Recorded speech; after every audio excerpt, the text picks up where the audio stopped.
Stop. Before you spend another $80 on annual seedlings this May, look at your neighbor's yard. The one with the tidy beds full of marigolds and impatiens, she replants every single spring. She's been doing that for 20 years. That's roughly $1,600 in plants she had to buy twice. Now look at the old gardener 2 doors down, the one with the messy patch out back that somehow produces food every year without him lifting a finger in March. He planted that patch once, decades ago. He hasn't bought a seed for it since.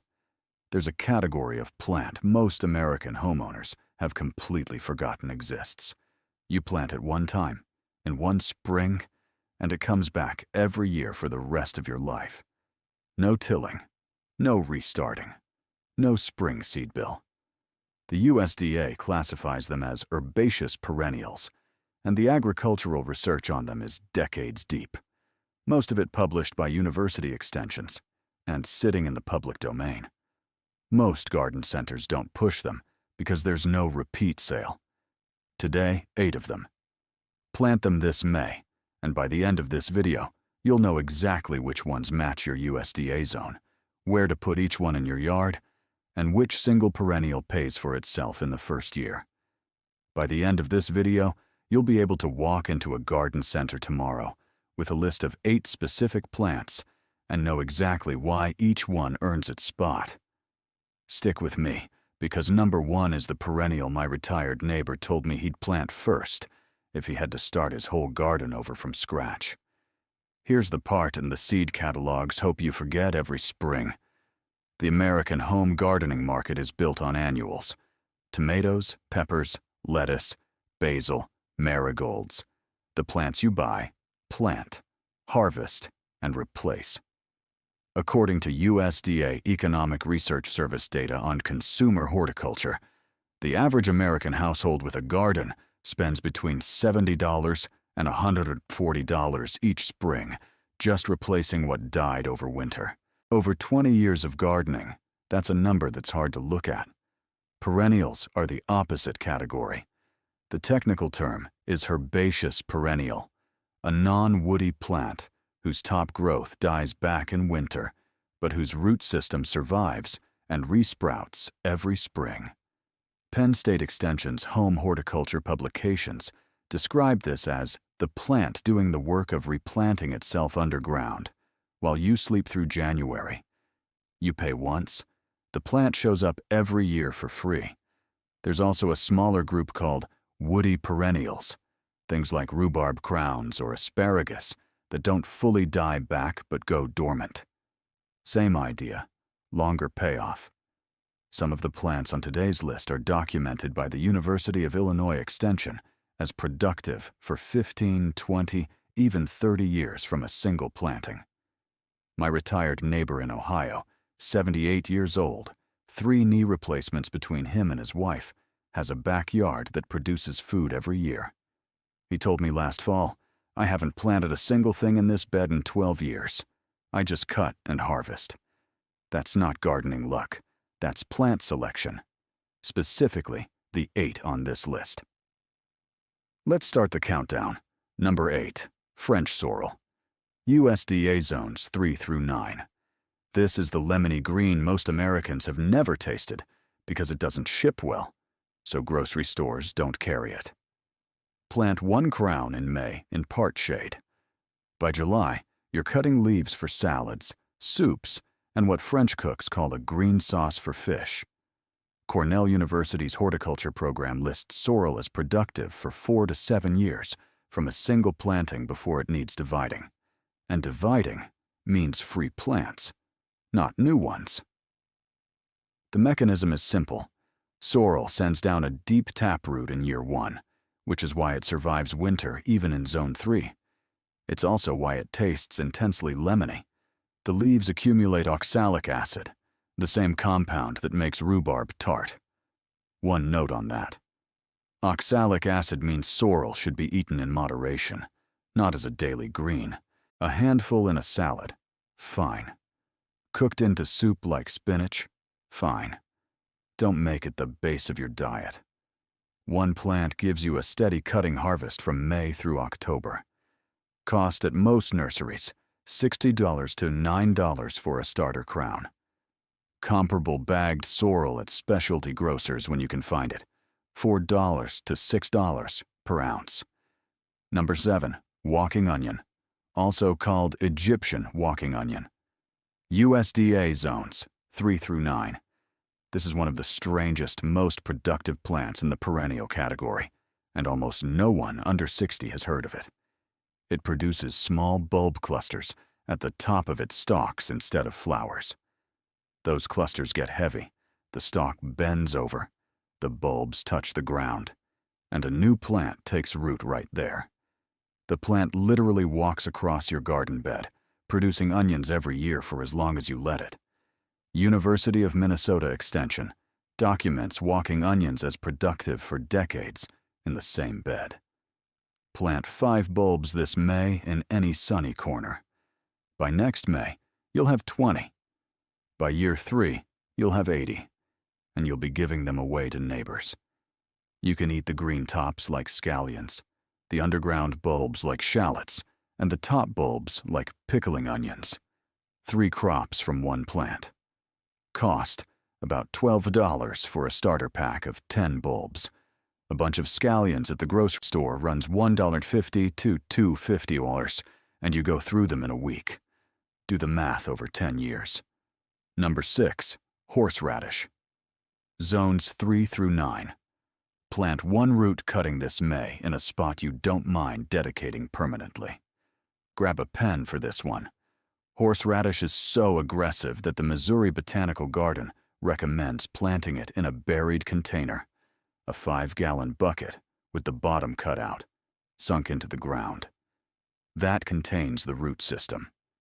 Without that, it spreads.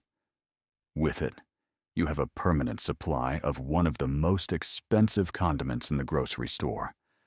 A small jar of prepared horseradish runs $4 to $7 and is half vinegar. One mature horseradish root, harvested in fall, grates into a pint of homemade prepared horseradish that lasts 6 months in the fridge. The plant comes back every spring from root fragments left in the soil, which is why containment matters. According to the University of Illinois Extension's Horseradish Production Guide, a single planting can remain productive for 10 to 15 years. Number 5. Asparagus. Zones 3 through 8. This is the perennial most American gardeners have heard of, and the one most never plant, because they hear the words, "Wait 3 years." That's the catch, and I'm not going to lie about it. You plant asparagus crowns this May. You do not harvest in year 1. You do not harvest in year 2. In year 3, you cut your first spears. Then the same patch produces spears every spring for the next 15 to 25 years. Penn State Extension documents commercial asparagus beds in Pennsylvania, still producing at year 20 from the original planting. Here's the dollar comparison. A pound of fresh asparagus at the grocery store averages $3.50 to $5.50, depending on season and region, according to USDA retail price data. A well-established 20-foot row produces 8 to 12 pounds of spears every spring. Over 20 years, that's somewhere between 160 and 240 pounds of asparagus from a one-time $40 crown purchase. If learning the real long-game math behind these plants is the kind of thing you want more of, hit subscribe so we can keep going. Number 4. Rhubarb. Zones 3 through 8. Rhubarb is the plant my retired neighbor's wife planted in 1992 and still harvests from. Same crown. 33 years. Plant 1 crown this May in full sun, mulch it heavily, and walk away. In year 2, you start harvesting stalks. By year 4, you're giving rhubarb away. Critical safety note: only the stalks are edible. The leaves contain dangerously high levels of oxalic acid and oxalate salts, and the FDA classifies rhubarb leaves as toxic. Cut the stalks, compost the leaves. End of story. Rhubarb is what plant physiologists call a cool season crown perennial. Its growth is triggered by soil temperatures between 40 and 50 degrees Fahrenheit, which is exactly why it thrives in zones 3 through 8 and struggles in the deep south. One mature plant produces 4 to 8 pounds of stalks per spring. Frozen rhubarb at the grocery store runs $6 to $8 a pound, when you can find it at all. Now, before we get to the top 3, quick question for the comments. How big is your yard, and what zone are you in? Because the top 3 on this list have specific space and zone requirements, and I want to see who's planting what. Drop it below. Number 3, Egyptian spinach, also called Molochia. Zones 7 through 11. This one is technically grown as an annual in most of the U.S., but it self-seeds so reliably in Zone 7 and above that it functions as a perennial. You plant it once, let it go to seed in fall, and it comes back on its own every spring. What botanists call self-perpetuating annuals.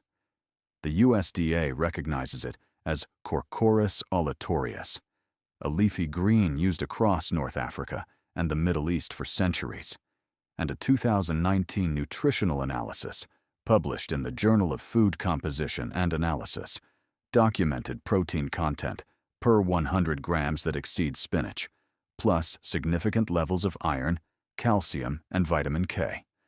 Plant a 10-cent packet of seeds this May. Let one plant flower and drop seed in October. Next May, it comes back without you doing a thing. Cook it like spinach, use it in soups, treat it as a hot weather replacement for kale, which bolts the moment your summer temperatures hit 80. This is the plant for gardeners in zones 7, 8, 9, the Carolinas, Georgia, Texas, Arizona, Southern California, where traditional cool season greens give up by June. Number 2, sea kale. Zones 4 through 9. Almost no American home gardener grows this, and I think that's because the USDA and most extension services classify it as a minor crop, which means there's no industry pushing it.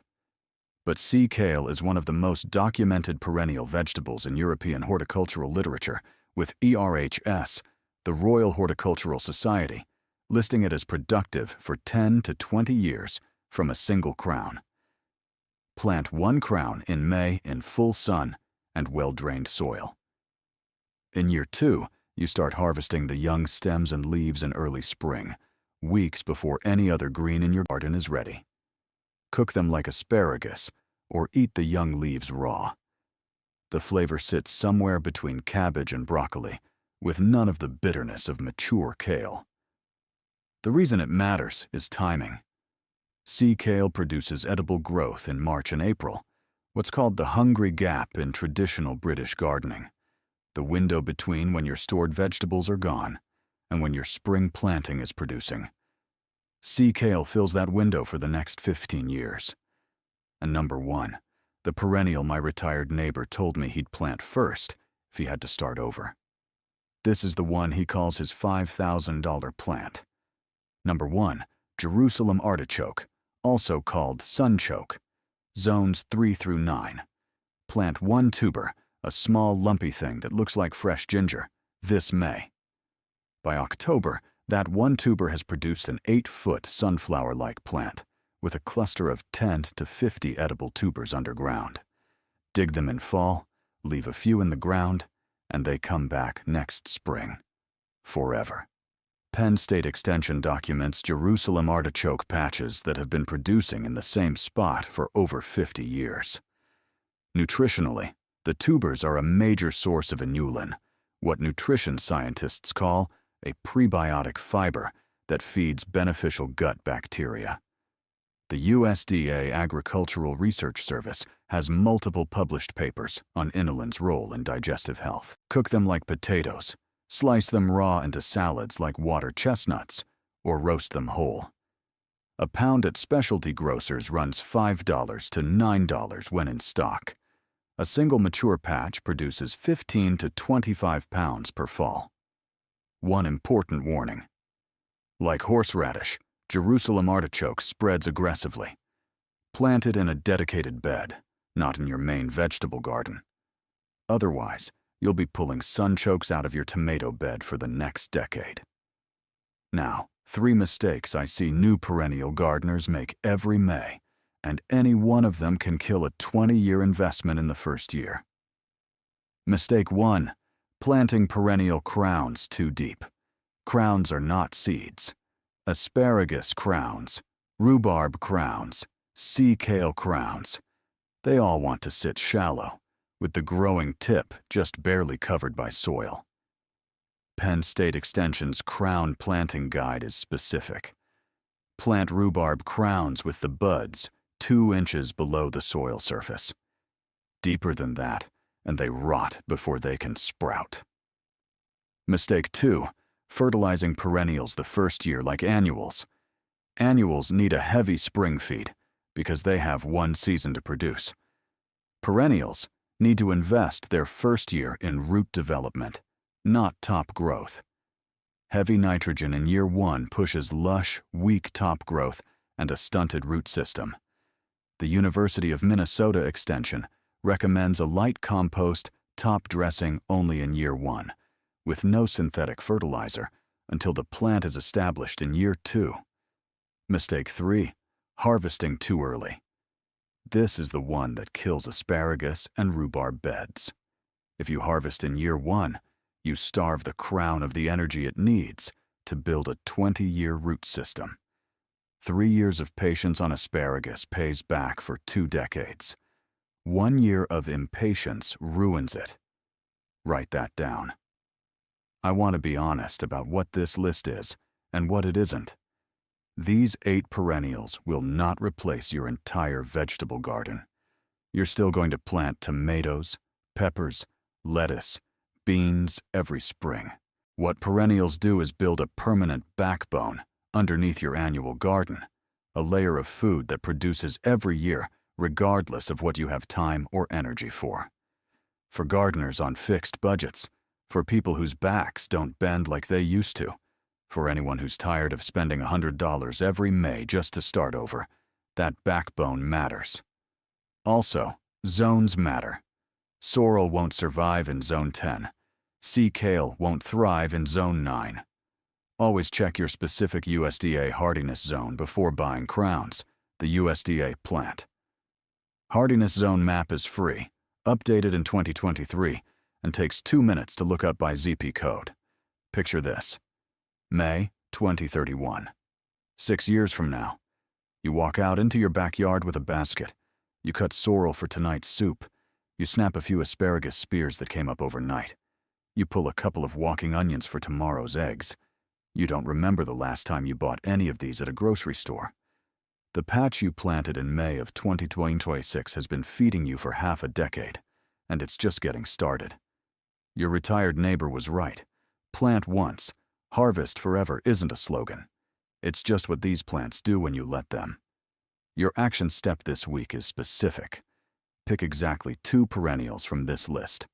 1 from numbers 8 through 5. 1 from numbers 4 through 1. Check your USDA zone at the USDA Plant Hardiness Zone map online. Order the crowns or starter plants this week so they arrive in time for a mid to late May planting. 2 plants. 1 zone check. 1 order. That's it. Then drop a comment below. Which 2 did you pick, and what zone are you planting in? I read every single one, and the zone data helps me build the next video around what people are actually working with. The seed catalogs may want you to start over every May. After today, you know you don't have to. Happy